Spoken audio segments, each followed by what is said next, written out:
सारी फैक्ट्रीज बनी हुई है और इस पर हर तरह की मेडिसन, सिवैयाँ, कॉटन का कपड़ा और जो जॉर्जेट वगैरह ये सब, जैसे कि दाल रोटी, दाल चावल और फ्रूट्स बहुत बड़ी मुनासिब कीमत में है, क्योंकि उन्हें पता है कि यहाँ पर ना मज़दूर लोग ज़्यादा आते हैं। तो साथ ही मेरे उल्टे हाथ में पड़ेगा खत्री हॉस्पिटल, और मेरे काफ़ी व्यूअर्स भी खत्री भी हैं, तो बोलेंगे अरे हमारे इलाके में घूम रहे भैया।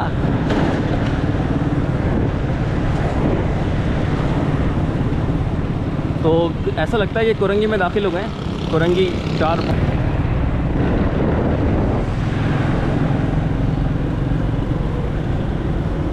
तो इस तरह की नमूनेबाजियाँ आपको अंधा बाटे रेवड़ियाँ अपनों में, तो रेवड़ियाँ कोई और खा रहा है, कहीं से भी न्यू कराची है ही नहीं पेपरों में।